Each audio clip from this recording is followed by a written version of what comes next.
tennis. You know how we do it. We look at the basic leagues across Europe, and some, a little of some other sports that highlights of key sporting events. Like today, we'll take a look at basketball. We'll talk about the Formula One Grand Prix, and then maybe we'll talk about the possibility of getting to see something happen in tennis, where the Davis Cup champions Italy have emerged, and all of that will form the bulk of what we shall discuss. But then something big transpired at the North London, derby, where we saw Arsenal showed supremacy against their North London rival in Tottenham Hotspur. All of this will form what we shall discuss today on the show. If you are a fan listening to us and viewing us, please go to our social media site where you're watching, maybe YouTube and all that, and also drop your comments. Let's hear from you. What do you make of all that play that in club football?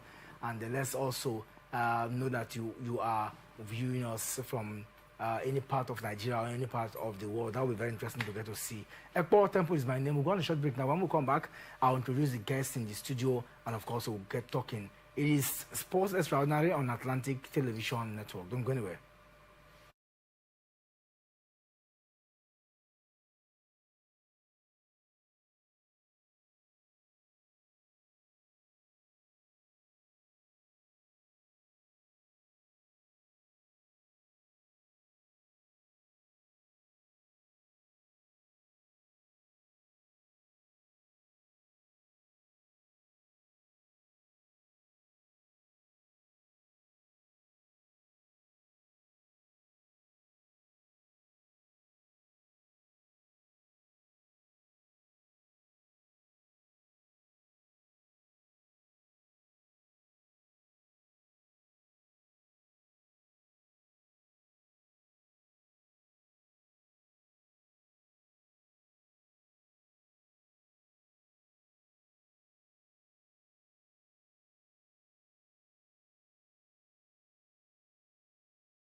Here on Atlantic Television Network. Confidence Lera joins me. He's a sports analyst here in Port Harcourt, and of course we have more time to really look at all that transfer. Confidence is a beautiful evening. Welcome to the show.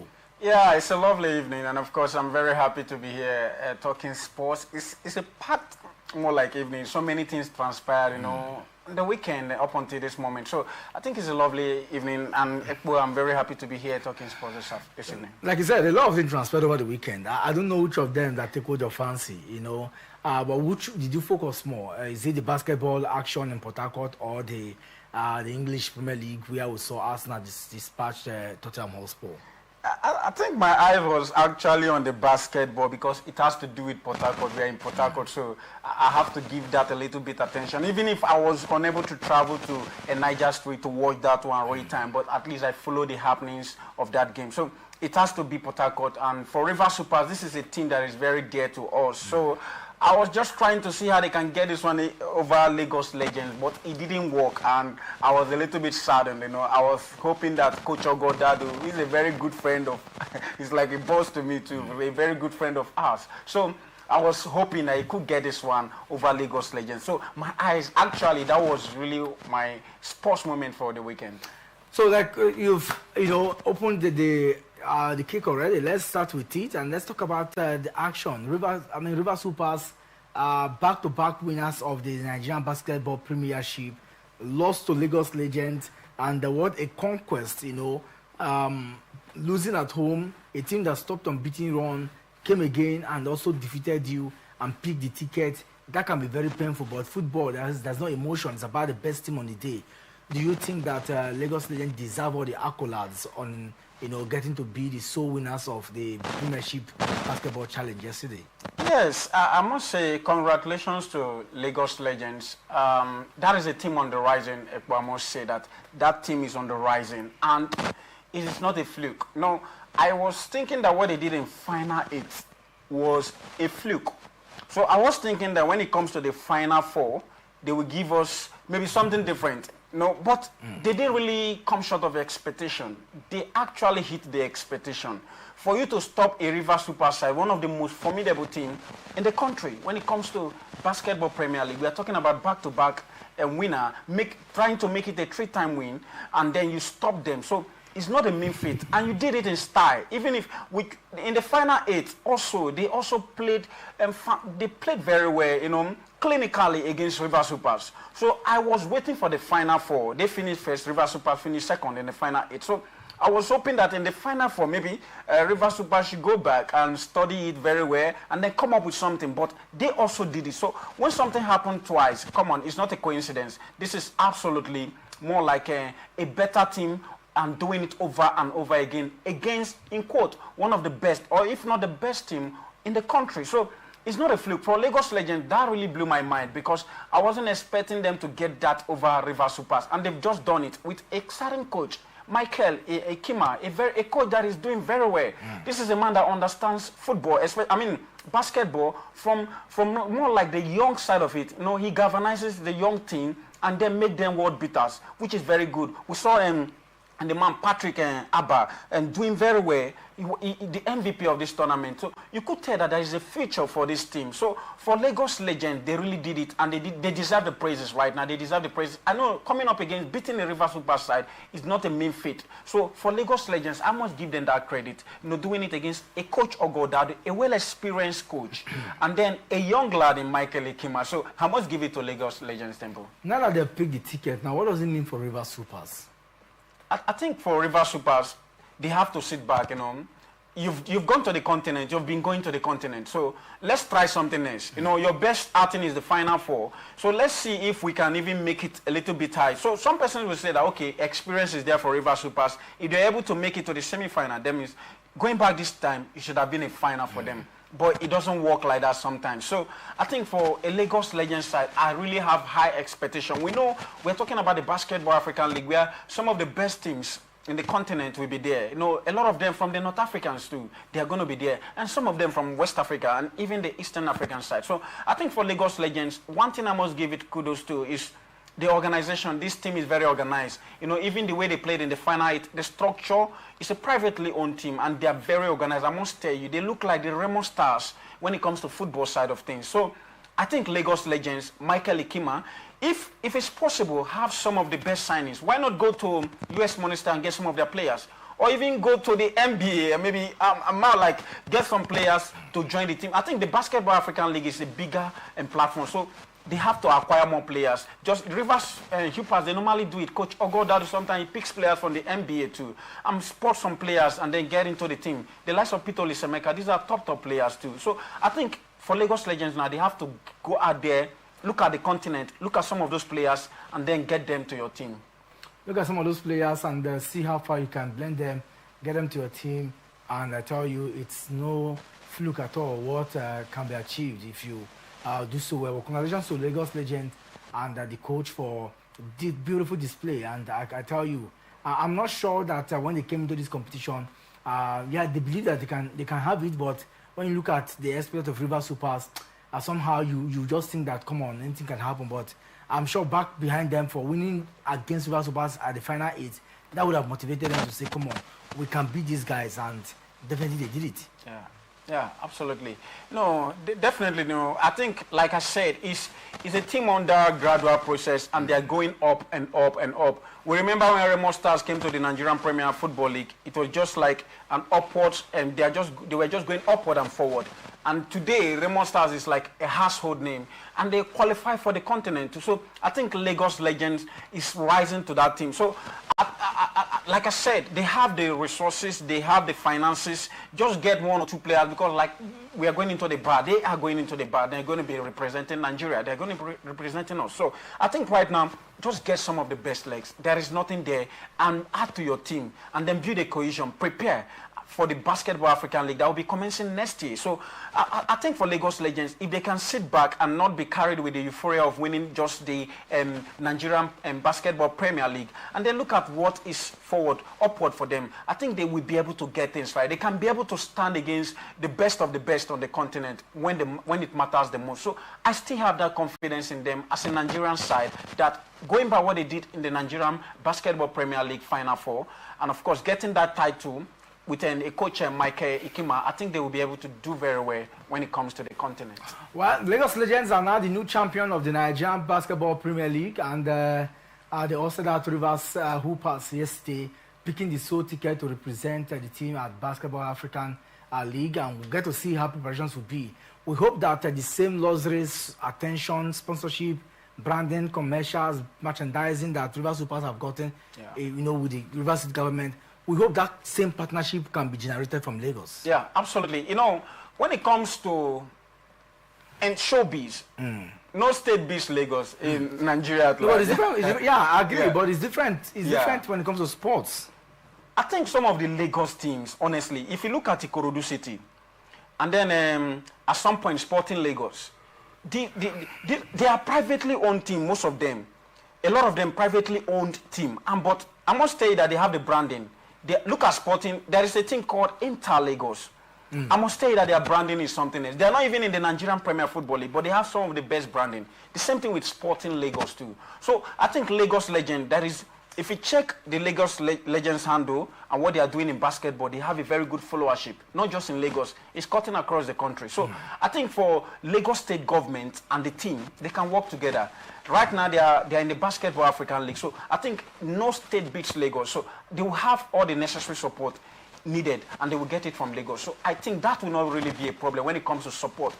We in Rivers State, honestly, sometimes we get it, but not really the way we should have it. For Rivers Super, sometimes they go through challenges too. But even Rivers United, at some point, we understand that also. But there are a lot of issues too, when it comes to support of the team.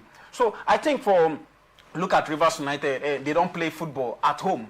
They will be in the continent, and they will go to Godswill Akpabio International Stadium. So we don't really get. But when you go to Lagos, some of these Lagos State teams, Ikorodu, they play in Lagos at the Mobolaji Johnson Arena. So if you look at them, they are well structured. And some of the teams are privately owned teams, and they are very well structured than most of the government-owned teams. So I think for Lagos Legends, they will have a good branding. It's already there for them. You need to look at their fan base and the support they gather, even outside Lagos. So I think it will work out for them very well.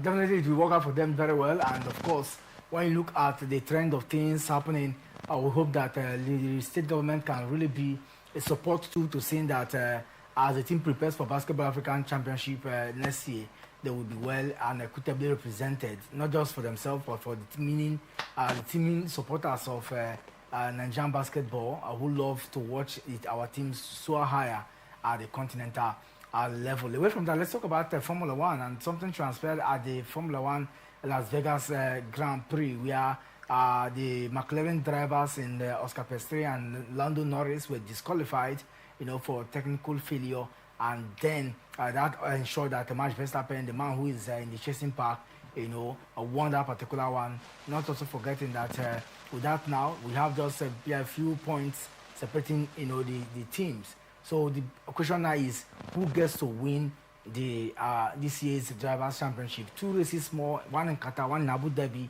and that call and that prediction continue. But let's talk about the race yesterday. Lovely center. I saw the build-up to that particular race. We saw the practice session. Yeah. But then it looks like at the later stages of this year's, championship, haven't won the drivers' champion, haven't won the constructor championship. It's been difficult for them to organize themselves. I'm talking about McLaren now, you know, to hold on to their lead and ensure that. I mean, before now they were topping Max Verstappen with about 70-something points. But look at now, it's barely just a few points to go, 58 points, you know, to rack up. So I'm asking, what went wrong for the guys, and why do they continue to have issues? I mean, off-track issues, off-circuit matters that will affect their chances of winning this year's title. I think for McLaren, they were a little bit, you know, should I say, they in our local palace, lack of concentration, let me put it that way. I think at some point they started, you know, towards race 19 and even from race 18, we noticed that, come on, this team, something is getting wrong with this team, you know. It's a 24-race calendar, and we have just 2 races to go. 22 has been concluded. And, of course, the penultimate race. When this thing started, I was talking about it. I think, McLaren, come on, who is your first driver? You should have a first driver. Check out some of these Formula One teams. You know, when Lewis Hamilton was with Mercedes, he was the poster boy. Max Verstappen is the poster boy for Red Bull. You know, even sometimes Charles Leclerc has to submit to some of to his drivers and the number one. So even when it comes to races, teams, they have who is the point man.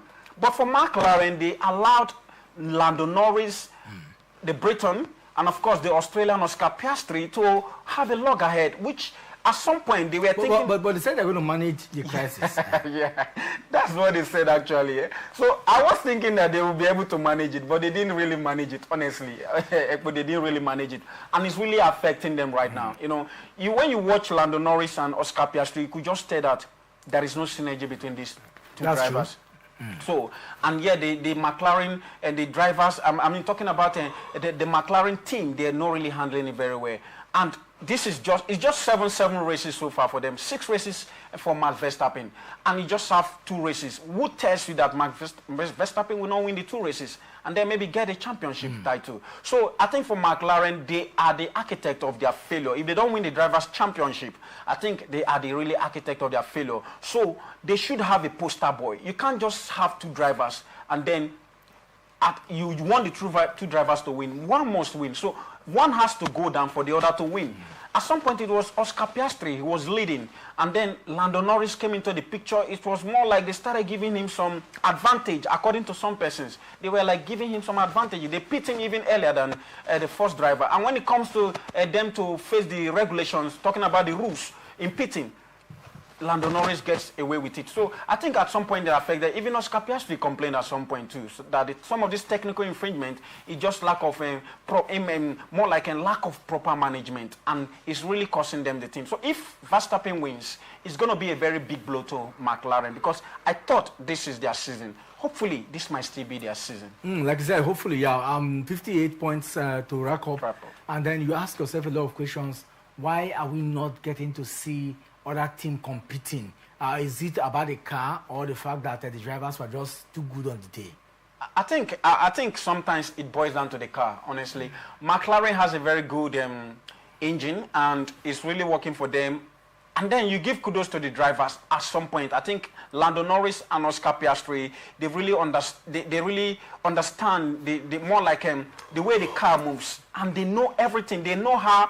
When it comes to the petrol, the fuel, they know the range at which it carries them. They know the liters at which it carries them. They know when the car is lighter. And when it comes to the track, I think technically, for McLaren, they are able to study some of these tracks ahead of time and then know the kind of tires they use on some of them. So I think everything technically is working for McLaren, and the drivers they are very young, and these are drivers, you know, they want to express themselves, you know. McLaren allows them to express themselves too. So I think that is really what is working for them. But at some point, like I said, it also has a way of fighting back at you. So I think it's down to the technical, more like the technical crew of McLaren, and that should be the reason why they are very successful. For other teams, for and Lewis Hamilton, come on, he's been unable to understand the team and they drive the Ferrari car right now, so he struggles with it a lot. It's not that the car is that bad, but I think he's trying to get used to it, and it's taking time for him. So I think these are some of the factors that are playing out for some of them. For Max Verstappen, Red Bull, come on, doing very well too, but at some point there are a little more like some technical glitches in Red Bull, but the man still has a way of finding it. So you must give kudos to Max Verstappen. His technicality is really what is giving him this race right now, the edge right now. So I think it boils down to the technical crew of McLaren that is really working for them, and the way they've made the cars so swift, I must say, so swift. So they are taking advantage of it right now ahead of other cars. So it's really working for them. In the case of Lewis Hamilton, what would you say is the problem of Lewis Hamilton? And then how you rate his performance so far with Ferrari this season? I think it has been very poor, honestly. It has been it has been very, very poor. He has not been more like come on, for 24 races now, the man has struggled to be on the podium. So not really fantastic for him. Like I said, he came into a new environment. Ferrari is not a bad car. But I remember him having some issues with some of the more like the officials. Of course, I remember he's having some technical issue. There was an issue he had with an Ekan who talked about he doesn't focus more on driving.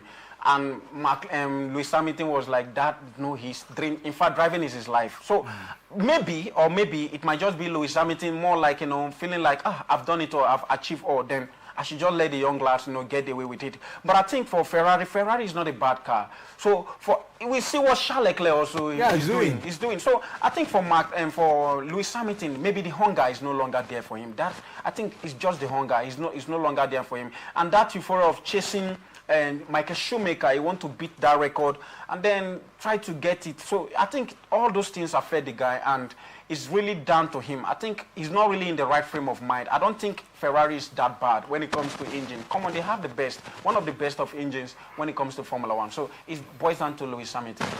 I think that this is one of the most sincere analyses I've seen on Lewis Hamilton. A lot of people think that Lewis Hamilton is affected by what transpired in 2023 at the Abu Dhabi, 2019 about the Abu Dhabi Grand Prix. Yeah. And I told myself, I mean, is he not long enough? A lot of people think that the guy is doing his best, but somehow he decided to let go. And I still feel that if you want to let go, everyone want to surpass, you know, the level they are. Michael Schumacher has kept a record for a far long. Yeah. He will want to surpass it. So that means that something he's not doing right. And to achieving it, because he was there when Max Verstappen came, challenged him, took over. So you can still fight back, but somehow he's not having that hunger and that resilience to go further. Yeah. So it's not just about the car. Yeah. It's about Lewis Hamilton doing the needful and getting the right places. We'll go on a short break now. When we come back, I still have confidence here, and it will be football till the end of the show. Don't go anywhere. It's Sports Extraordinary on Atlantic Television Network.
Welcome back from that break. If you're just joining us, it's still Sports Extraordinary here on Atlantic Television Network, and it's time now to talk football matters. We start with the Nigeria Premier Football League, where we saw action on match day 14 of the league and across board. And so Rivers United were not on display because they were playing in the continent. But let's take a look at some of the results in the Nigeria Premier Football League, where we saw Nasarawa United, played the game, and they were able to get that win there.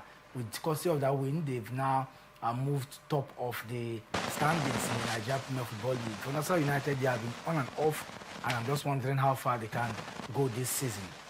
Yeah, for Nasarawa United, I think good a team for them for the solid minors. I think they are really, the way they've stayed consistent on the league. I was thinking that at this point in time, Nasarawa United would capitulate or maybe try to falter. But the big boys are not coming to the party. When you look at the league, the big boys are not.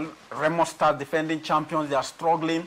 Eyimba, they are also struggling. And then you look at Rivers United, who also has distraction on the continent. So you look at the league, the big boys are not really coming to the party. So you could see the likes of Nasarawa United and flexing muscle with even the Ikorodu City on the log. So for the solid miners, I think the consistency so far, match day 14, is good for them.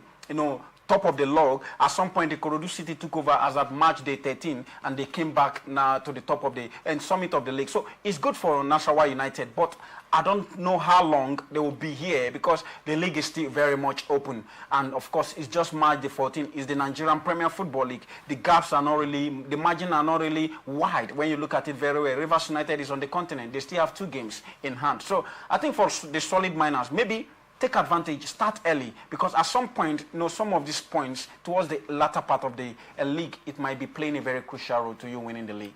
Of course, it's probably playing, and I was just wondering, because somehow it takes a consistency for match 14, everything we think, but the moment you start getting that winning culture, it naturally builds on you that, come on, we can go from that match 20, we are still topping, before you know it. Yeah. That's how champions emerge, Yeah. But then Abia Warriors played the goalless draw with Bender Insurance. And the Rangers also defeated Niger Tornadoes. Kwara United played the goalless draw with Shooting Stars. And we saw Remo Stars, like you said, defeated Barua FC. For Remo Stars, defending champions, they are not in the top 10. I just wish that they can get more wins. But I wish it does not make any fortunes, except you bring in determination and resilience. Yeah, I think Remo Stars, this is one of their worst seasons. Going by their standard, recently. I didn't expect them to struggle like this. They also let go, of course, in Daniel Ogumodede, after the inefficiency of the team. So I was expecting they were able to get that point, at the weekend, which is very crucial for them, moving them, of course, into the top 10. It was very, very needed for them, for Remo Stars. So let's see how they can try and get things. This is one of the teams that, when you look at the league, it's more like you look at them, they are like a symbol of consistency and a symbol of emulation. When it comes to organization, Remo Stars is like, they call them more like the Real Madrid of the league. Not Real Madrid when it comes to trophies, but when it comes to welfare, packaging, they have one of the best facility when it comes to football in the country, and even in the continent. If we go to Remo Stars and what they are doing right now, even the pitch, they are trying to make it a calf satisfied and pitch at the Remo Stars Stadium. They play these days at the Mobolaji Johnson Arena. So you talk about this team, everything, Kole Shonami, how he's doing for these teams and for the team. So when they struggle like this, you begin to wonder, maybe it's time for them to get some of those, in quote, quality players. If you can go outside the other countries, maybe in the continent, we see what the South African League, they do. They buy some of the players from countries, they even buy our goalkeeper. He plays in the PSL, so Stanley Nwabali. So why not Remo Stars now go out, even if it's in Europe, get some of those players and then put it into your team? I think maybe that is the next thing for them now. Sign some of these quality players, and then you'll be able to compete favorably on the continent as well. Compete favorably on the continent, and let's see how far it goes. And it's very also important that we need to get things right at this stage of the competition. Anything we're doing is worth doing well. One thing very certain is that some of the teams are doing so well, and then you also look at games that are on right now. Eyimba Football Club traveling away to play Katsina United. I think that game is on, and hopefully they can get the result of that encounter. But one thing very outstanding is that Eyimba Football Club, they've had some off-field distractions in recent time. I just hope that they can hold themselves. Ukebu is now the man at the helm of affairs after the Ulster or the sack of Stanley Azonda Goma, from the team. Yeah, Eimba they've really struggled, I think for the Eimba team, I don't want to more like bring in the managerial aspect of it. When you look at the person who is at the helm of affairs when it comes to management of the team, a starting legend of the game, we talked about how more like ex-players should come into the league and make things right. But that has not been the case for even Enyimba. When you have a certain Kano Wankwo there, it's currently 2-1 right now. Kasina United Enyimba. So I think it's not really a good time for the People's Elephant. This is not a team that we used to know struggle on the continent. You brought in a Stanley Guma. Some people even talked about the rationale of bringing in a Stanley Guma in that team. I don't know if it's the experience in the league, but some person who says Stanley Guma has been used to a particular team and he's not used to coaching in quote outside. He has been used to the Port Harcourt terrain. So when he now went out to test his ability elsewhere, it didn't really work out well. So some person might just say that he's just good at home. But for Papilo, Kano Wanko, a lot of things are going wrong for this team, We just look at the football aspect of it, but there are a lot of things wrong with this team, when it comes to the welfare of the players. I think it's something that we need to talk about. Sometimes I saw, as a last season too, coming into this season, they did some endorsements, and we don't know where this money go to.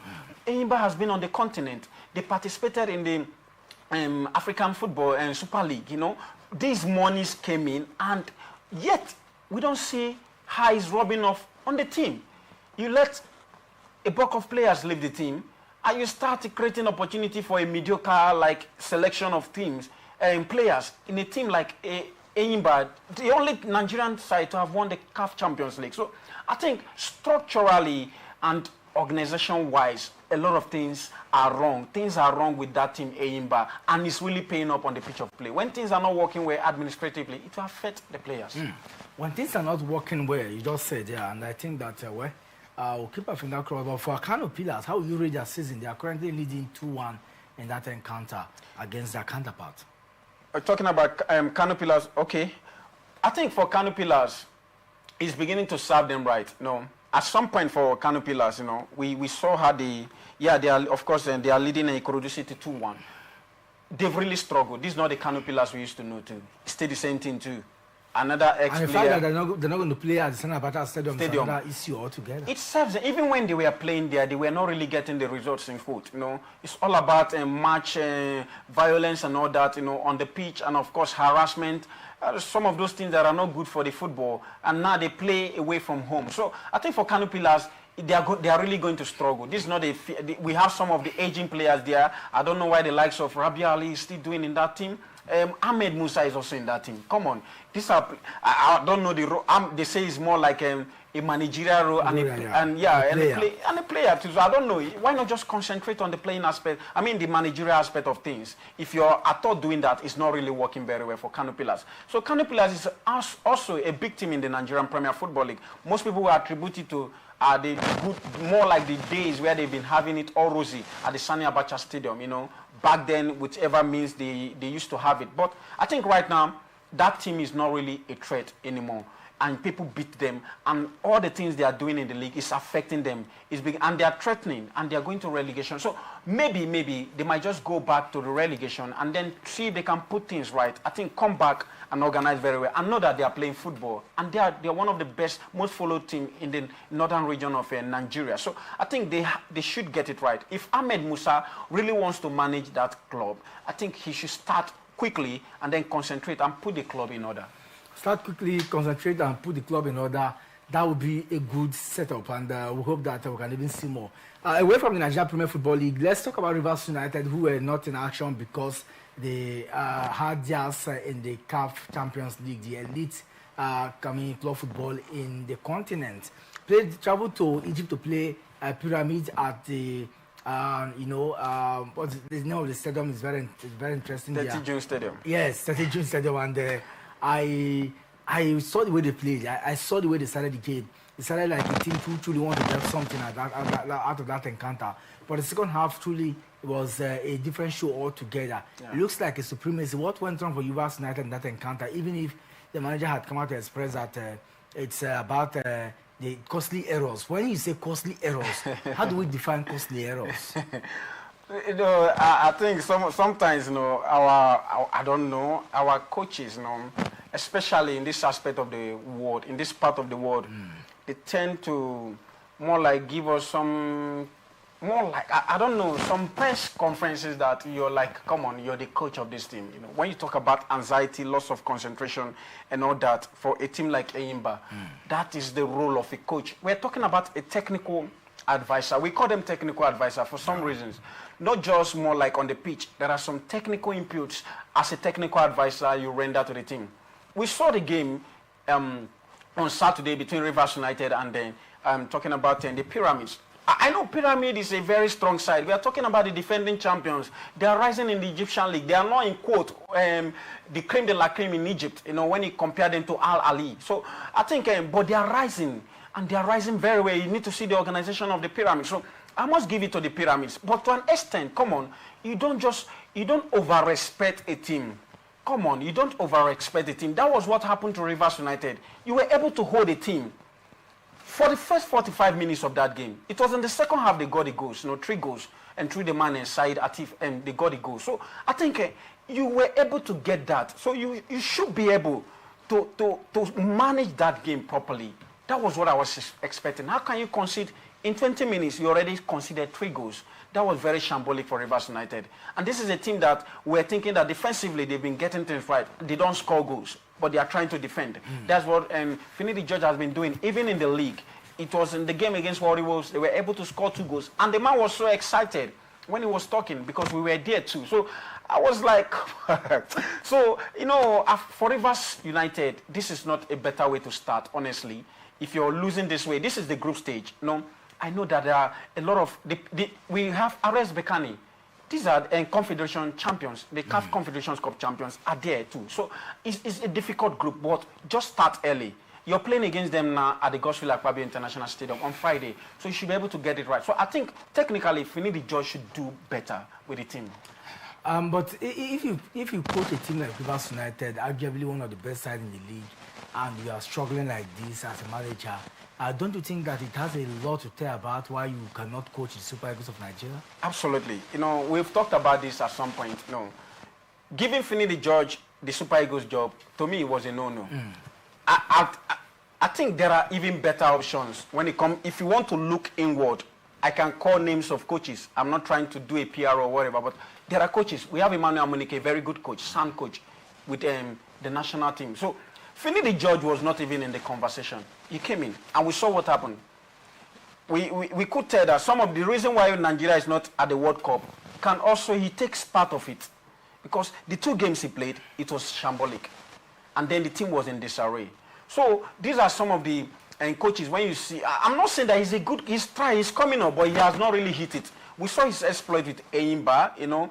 Enyimba is also a big team, so he was able to get it right with Enyimba, but that's not the pinnacle of football. The Super Eagles is a very big team, and we saw him flutter with the Super Eagles. And you come to the Rivers United job, he's doing very well at his level, but when it comes to the bigger stage, this is where we now know who, the technicality of a coach, you know, when it comes to the bigger stage. The Super Eagles was his zenith, and he failed. And now you're coming to the CAF Champions League. We're expecting you to do better, but yet you're still failing. So you're telling us that maybe you're not really ripe for this stage. That's just what I'm saying. Because if you are so afraid of playing an opposition from North Africa, then what is the need of you? Because it's definitely, if you must win the Champions League, you must beat the North African teams. You must beat the North Africans. You must beat them. You have to beat them for you to win. Enyimba did it, that's why they won the CAF Champions League. So you must beat them. So when you talk about fear and anxiety, it's always there. It's always a hostile environment. We're used to this. Just go there, play the football, even if it's to get a draw, and then you get it and come back home. But even coming back home is still poor performances for Rivers United. But I think Coach Finidi George, let's still watch him. This is his biggest, more like stage when it comes to the Rivers United job. But let's see how the group stage pans out for him. Let's see how the group stage will pan out for him. And I tell you, a lot of decisions will be made in the coming days. On Friday, they will be back home at the Godswill Akpabio Stadium to take on RS Bekane of Morocco. I mean, that game will be another tricky one for them, but they hope that they can use their home advantage and their fans behind them to get to win that particular one. All right, let's move away from that now. Let's move straight to Europe, where we saw some interesting actions from club football, and I tell you, it's not easy at all. One thing very striking is that a lot of actions are happening. Teams are really blossoming on, and in the English Premier League, no team want to take any chance. Leeds United lost at home at Elland Road to Aston Villa yesterday. 2-1 it ended. We saw Arsenal, trashed Tottenham Hotspur. Let's talk about this Arsenal game. Before the game, Liverpool had lost, Chelsea had won. Before that game, Manchester City had lost. And a lot of people were just looking at Arsenal. Can Arsenal hold their own, as table toppers? Don't forget that before the international break, we saw how they displayed against Sunderland, and they came back resiliently and, drew that game. Arsenal of 2 seasons ago would have lost that game. Yeah. But somehow they came back, but that shattered their unbeaten record of not conceding, for a very long time. All right, so, but look at the dynamics of play. Were you surprised that the result of the North London derby ended 4-1 in favor of Arsenal? Yeah, a little bit. I was a little bit surprised. I was expecting Tottenham to put up a very good fight, but I didn't see it. And with the Tottenham team, I was really expecting them to put up a very, very good fight, but it didn't work. Then Thomas Frank and his boys. So I think for Arsenal, this could just tell you that there is something Arsenal has really done right this season. I think they have really done a very good job managing. I think Mikel Arteta has been able now to know his team and how to use his players and how to get the best out of his players, which is a very good thing. It's a London derby that used to be very fierce, but it looked so ordinary yesterday. So you could tell that Mikel Arteta is very good. We saw some of his players, key players, out of that game. Gabriel Magalhaes was out of that game. Even a certain Victor Gyökeres was not really needed in that game. And yet, Eberechi was able to put a very good performance. At some point when they signed him, there was some criticism. Mikel Arteta was looking like he doesn't know what he was doing, but he's able to work out now. And I see the applause coming for the man. I think that Eberechi has really fit into the team even more than this guy, Madueke, who they signed with a high amount of money.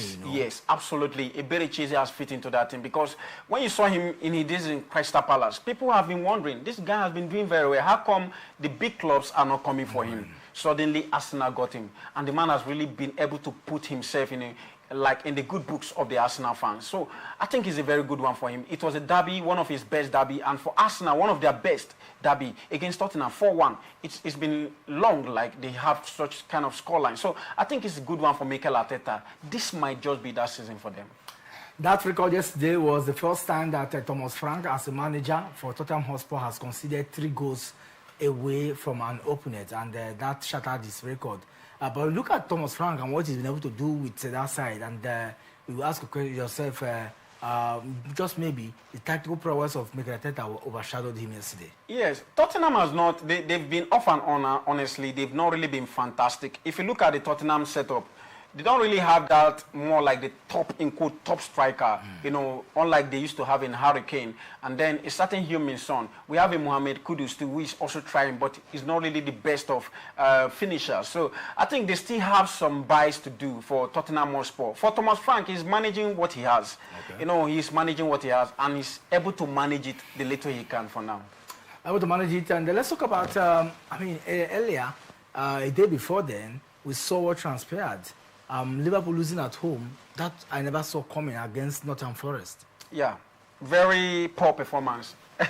Do you know why it amazes me? Nottingham Forest, they are not really the best of teams. Exactly.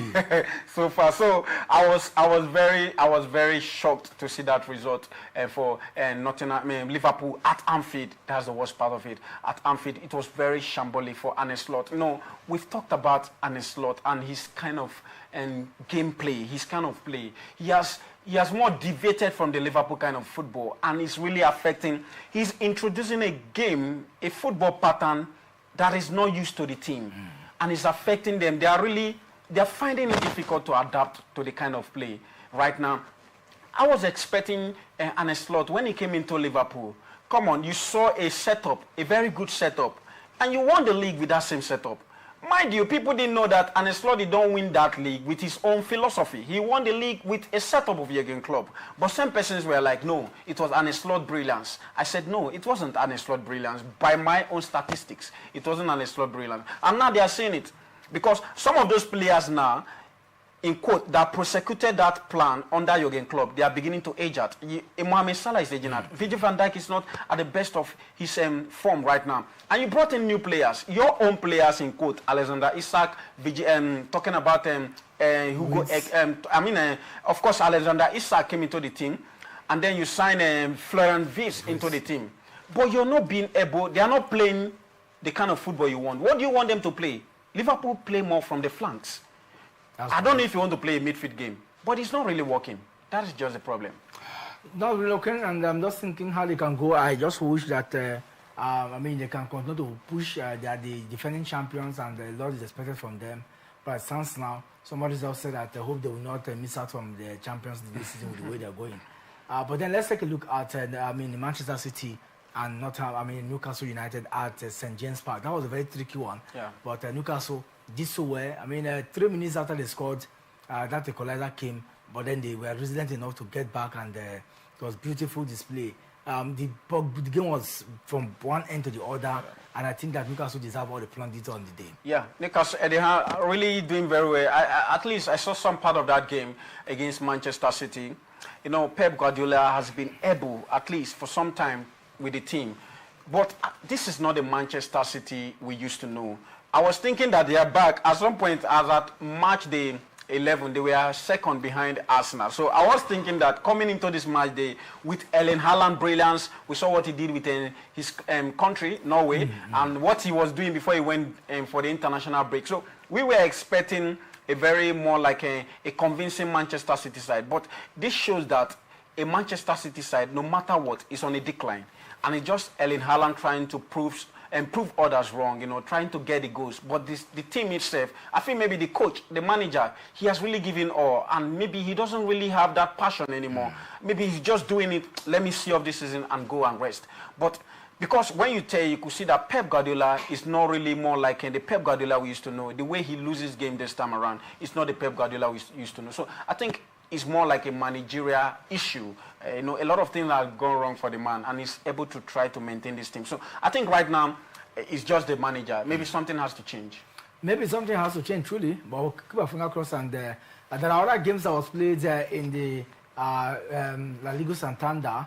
We saw Real Madrid struggling a little bit in that particular one, while Barca in their new home ground, rejoiced, and it was a lovely one. In fact, Bellingham had to practically ensure that Real Madrid picked up a 2-all draw at Elche, and I don't think this is the kind of game they should be playing. When you have a side as ambitious as Barca, you have to be winning games. Yes, absolutely, for Madrid. That game was a very tricky game. They would have even lost that game. So for Jude Bellingham, despite the, in quotes, I don't know, the rustiness and he's able to get into the team, coming back, and he's getting into the team gradually. He's beginning to build himself into the team. So for Xabi Alonso, I think he shouldn't just sit back and realize that all is well with him within La Liga. Barcelona is beginning to get the groove a little bit back. So he has to start winning this game. An Elche team, come on, you should win them convincingly. You shouldn't be struggling with a team like that. So for Xabi Alonso, I think he still has a lot of work to do. Has a lot of work to do. In the Serie A, we saw the San Siro derby, the guys from Inter Milan and AC Milan. It was the Milan derby, and it was in favor of AC Milan. When you get to see some of those games, you just know that, man, it could go anywhere, and an interesting moment. But the beautiful one is that we saw in the Gone, but Pogba is back, and after many years of trouble, he's finally back, and it's good to see him back, truly. Yeah, good to see Pogba. It's been long. For some players, when they go through this, they don't come back strong. But I think he still has the mentality. I want to see more of Pogba, and I think he's getting it right. With the glimpse of what you saw in Monaco, I think Pogba will get things right. All right, many thanks, Confidence, for being part of the conversation today. I wish we had more time to really extract some of these findings, but it's always a beautiful moment, and I just wish that with the way you know, Hurricane and the guys from Bundesliga, what is it called? Bayern Munich are going. Yeah. It looks like they are going to have the win all the games, you know, won this season by them, because Hopefully. it looks like no team will come anywhere close to them. Vincent Kompany, I trust him. I think we'll see in the Champions League. You know, they will play against Arsenal. Let's see how it goes. All right, that will be the size of the package today. Airport Temple is my name, and we cannot forget that our sports extraordinaire goes to Iberichi Eze for a beautiful display, you know, and action. Until we come again tomorrow, enjoy the best. Stay out of trouble. It's one game, football without violence. Bye-bye.